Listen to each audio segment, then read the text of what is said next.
After these things Jesus went over the Sea of Galilee, which is the Sea of Tiberias. Then a great multitude followed him, because they saw his signs which he did on those who were diseased. And Jesus went up on the mountain, and there he sat with his disciples. Now the Passover, the feast of the Jews, was near. Then Jesus lifted up his eyes, and seeing a great multitude coming toward him, he said to Philip, "Where shall we buy bread, that these may eat?" But this he said to test him, for he himself knew what he would do. Philip answered him, 200 denarii worth of bread is not sufficient for them, that every one of them may have a little. One of his disciples, Andrew, Simon Peter's brother, said to him, "There is a lad here who has 5 barley loaves and 2 small fish. But what are they among so many?" Then Jesus said, "Make the people sit down." Now there was much grass in the place. So the men sat down, about 5,000 in number.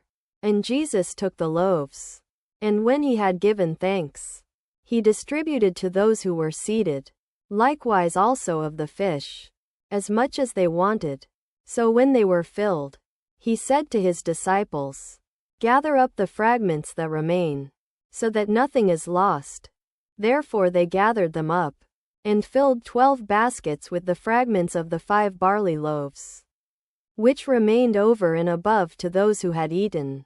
Then those men, when they had seen the sign that Jesus did, said, "This is truly the prophet who is to come into the world." Therefore Jesus, perceiving that they were about to come and take him by force to make him king, withdrew again to the mountain by himself alone. Now when evening came, his disciples went down to the sea, and got into a boat, and went over the sea toward Capernaum. And it was now dark, and Jesus had not come to them. Then the sea arose because a great wind was blowing. So when they had rowed about 3 or 4 miles, they saw Jesus walking on the sea, and drawing near the boat, and they were afraid. But he said to them, "It is I, do not be afraid." Then they willingly received him into the boat, and immediately the boat was at the land where they were going. The day following, when the people who stood on the other side of the sea saw that there was no other boat there, except that one in which his disciples had entered, and that Jesus had not entered with his disciples into the boat, but that his disciples had gone away alone. However, other boats came from Tiberias near the place where they ate the bread after the Lord had given thanks. Then the multitude, seeing that Jesus was not there, nor his disciples, also got into boats and came to Capernaum, seeking Jesus. And when they found him on the other side of the sea, they said to him, "Rabbi, when did you come here?" Jesus answered them and said, "Most assuredly, I say to you, you seek me, not because you saw the signs, but because you ate of the loaves and were filled. Do not labor for the food which perishes, but for the food which endures to everlasting life, which the Son of Man will give you, because God the Father has set his seal on him." Then they said to him, "What shall we do, that we may work the works of God?" Jesus answered and said to them, "This is the work of God, that you believe in him whom he sent." Then they said to him, "What sign will you perform then, that we may see it and believe you? What work will you do? Our fathers ate the manna in the wilderness. As it is written, he gave them bread from heaven to eat." Then Jesus said to them, "Most assuredly, I say to you, Moses did not give you the bread from heaven, but my Father gives you the true bread from heaven.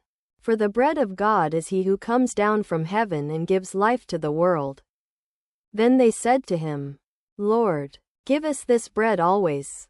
And Jesus said to them, "I am the bread of life. He who comes to me shall never hunger, and he who believes in me shall never thirst. But I said to you that you have seen me, and yet do not believe. All that the Father gives me will come to me, and the one who comes to me I will by no means cast out. For I have come down from heaven, not to do my own will, but the will of him who sent me. This is the will of the Father who sent me, that of all he has given me I should lose nothing, but should raise it up at the last day. And this is the will of him who sent me, that everyone who sees the Son and believes in him may have everlasting life. And I will raise him up at the last day. The Jews then murmured at him, because he said, I am the bread which came down from heaven. And they said, Is this not Jesus, the son of Joseph, whose father and mother we know? How is it that he now says, I came down from heaven? Quote, Jesus therefore answered and said to them, Do not murmur among yourselves. No one can come to me unless the Father who sent me draws him. And I will raise him up at the last day. It is written in the prophets, and they shall all be taught by God. Therefore everyone who has heard and learned from the Father comes to me. Not that anyone has seen the Father, except he who is from God. He has seen the Father. Most assuredly, I say to you, he who believes in me has everlasting life. I am the bread of life. Your fathers ate the manna in the wilderness, and are dead. This is the bread which comes down from heaven, that one may eat of it and not die. I am the living bread which came down from heaven. If anyone eats of this bread, he will live forever. And the bread that I shall give is my flesh, which I shall give for the life of the world.